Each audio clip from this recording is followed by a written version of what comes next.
All right. Hello, everyone. Let's go ahead with the second piece that we're going to talk about. Two pieces, the Burke and the Gallagher. I'm going to talk briefly about Burke, but I mostly want to spend this time on Gallagher. So if you have your book, please open it up and kind of go through this with me together. That would be great. We're on page 110 in the Burke book. And this comes from the section on teaching writing. The chapter 4 from Burke. And I know you've already read this and thought about this, so I'm going to go through this relatively quickly, and I just ask that you sort of try to stay with me here. In this chapter, in this particular section of the chapter, starting on page 110 towards the bottom, he talks about designing writing assignments and prompts, which is not an easy thing to do.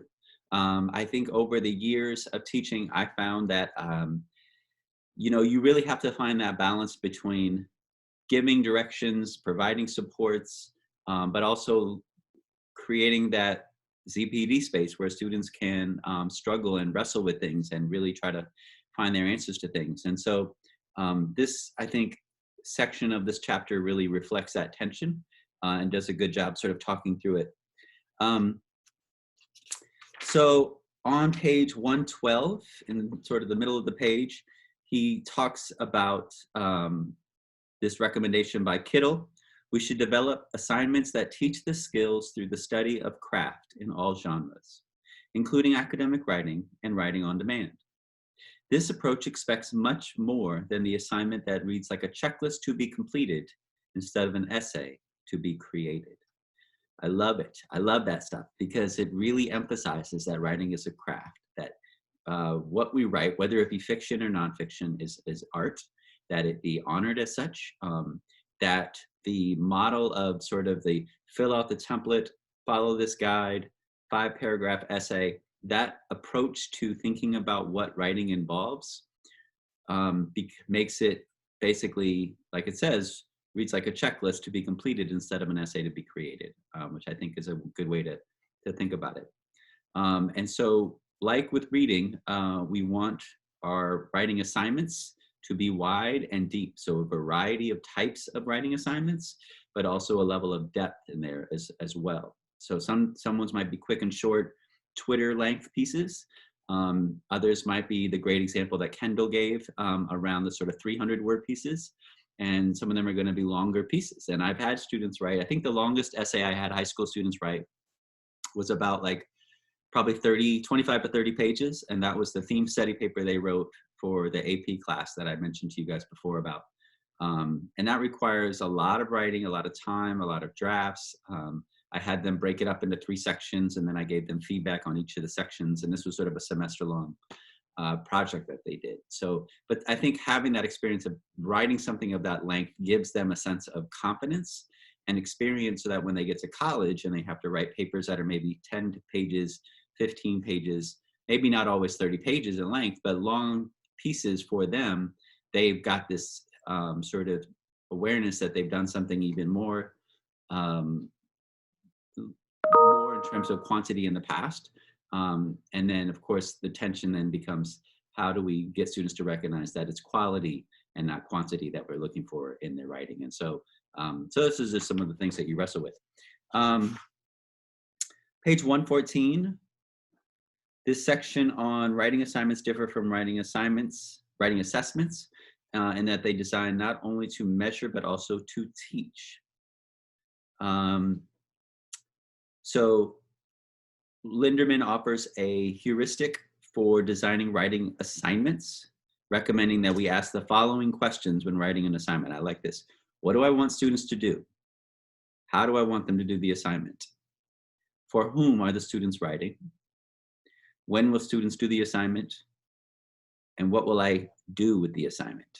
And then he adds some other things in terms of what skills and academic language must they use? Why are they doing this assignment at this time? What's my criteria? And are they similar to, easier, or more demanding than those of previous assignments? What other forms of features might I be willing to accept for this assignment? And which standards can I most effectively, unobtrusively, and authentically teach in this assignment that is currently conceived? So these are some questions to ask yourself for writing assignments when you're designing them, but also questions to ask yourself, looks to me like, in terms of when you develop your learning segment and when you write your unit plans. These are also good questions to ask. He then has some examples of assignments that he's given in the past. He talks about the reading response for Angles of Vision, Heart of Darkness digital paper, Crime and Punishment paper. Jumping ahead here to page 119, as you might imagine, especially like this box on the top of page 119, teaching versus assigning writing. So when writing is assigned, this is what it looks like. You can read through those. When writing is taught. Again, good rules of thumb to follow, to come back to think about. Moving along here, I wanted to spend more time with the Gallagher, so I'm going to go zip through some of this. Lots of models, lots of examples, book of ideas, note-taking tools, paragraph prep. You can just take these and make them your own and use them in your class. You don't have to reinvent the wheel. Please don't, because there's so much good stuff here. All right, that's enough for that one. Now, Gallagher. I loved this chapter. Oh my God, I read this again yesterday in preparation for this talk, and I literally think this is the best chapter in the whole book. And I think that this is like, if you just use this chapter to guide yourself as a teacher of writing, you will do better than many teachers out there are currently doing. So on the first page, page 129, chapter 6, providing models for emulative purposes is critical to deepening my students' ability to read and write. He gives the example of Mickey Mantle. Anybody who listens to music, anybody who plays sports, anybody who cooks food, they look to the people who do this as experts and masters in their craft. They look at what they are doing, they look at how they are doing it, and they try to emulate. They try to find their own.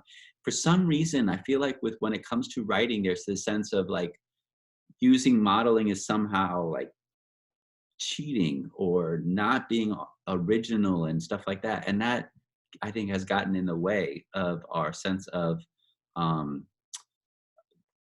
it's gotten in our way of our ability to capitalize on the fact that there's so many good mentor texts out there that we should be using and having our students use.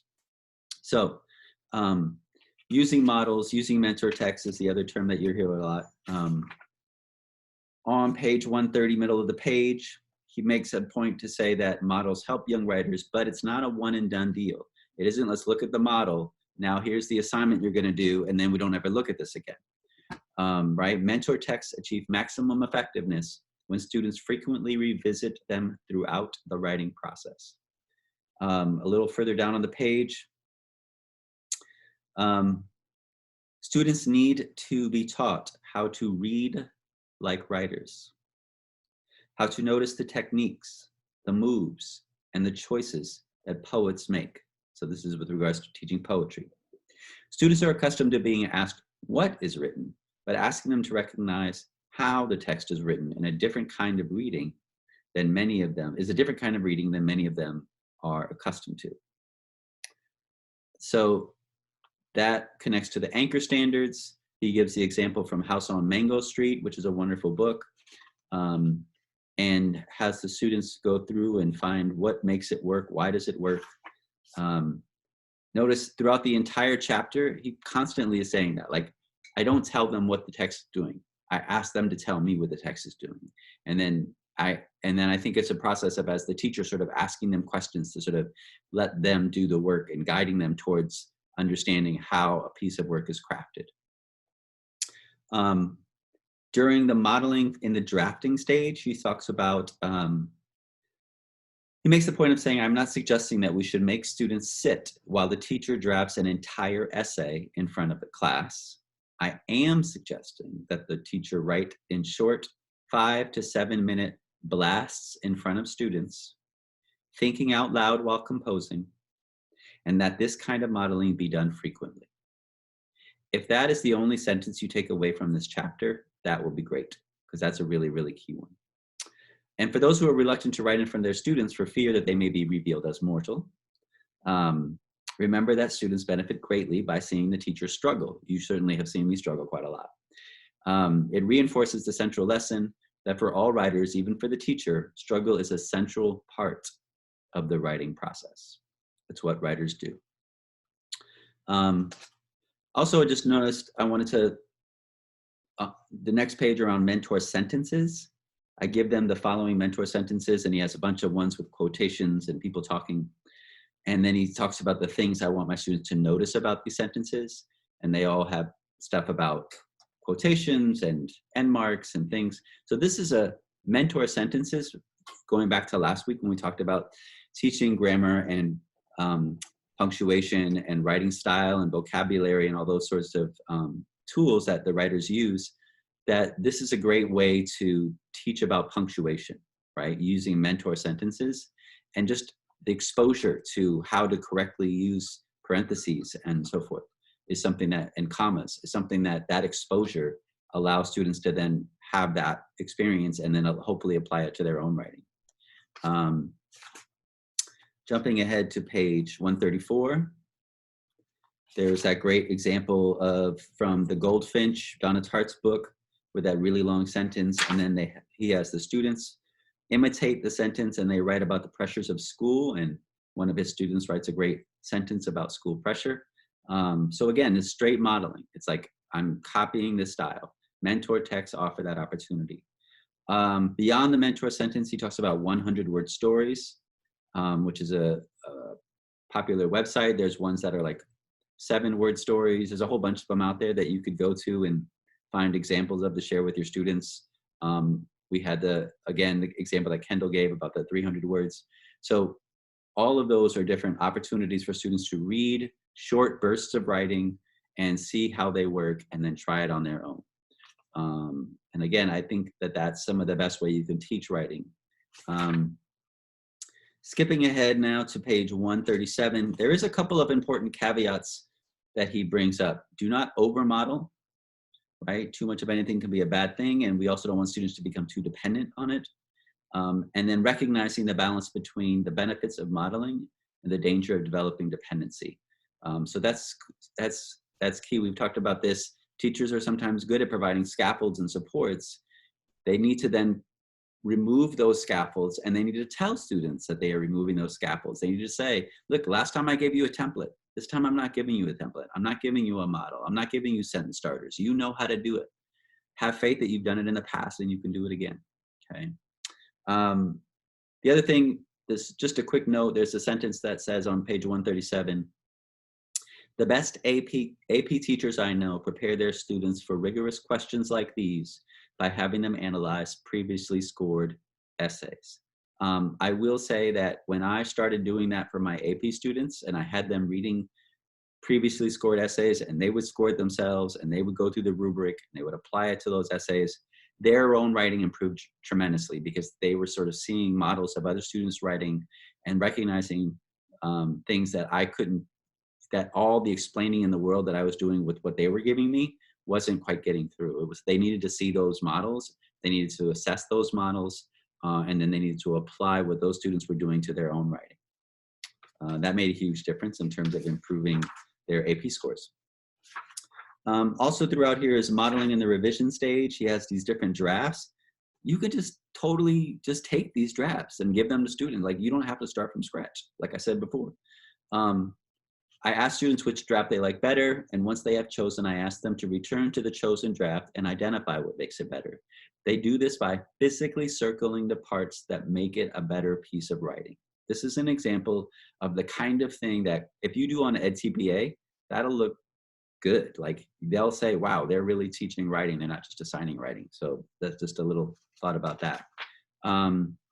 Again, more examples on pages 140 and 141 through 142, 143, lots of examples to pull from. Now, on page 144, he shifts his attentions to the importance of modeling in the teaching of reading. And he has these different things that he wants students to do.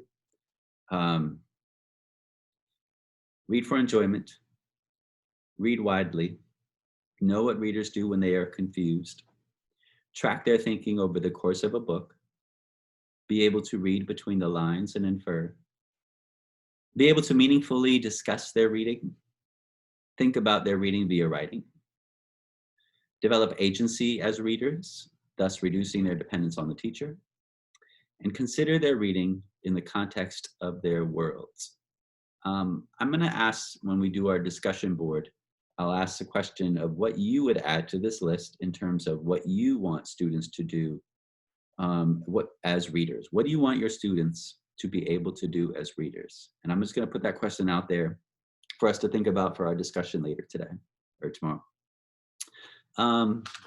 So going into some of these in more depth, on page 147, he references a resource, Upfront Magazine, which is a magazine that is published by Scholastic and New York Times, and it's essentially a sort of kid-friendly version.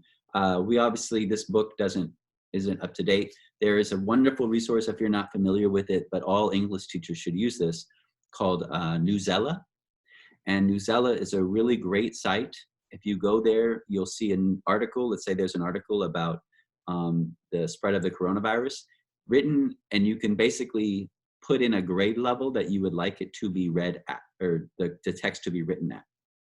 So the same content gets through, but at higher and easier or more difficult levels of reading. So it could be at a New York Times level, it could be at a daily news level, a USA Today level, you know, just basically a 7th grade level, 6th grade level. You can also do it in Spanish to support English language learners. The whole thing will be translated at all of those different levels of reading. So Newsella is a great resource that I would encourage you to take a look at and think about giving to students if you want them to be reading more journalism.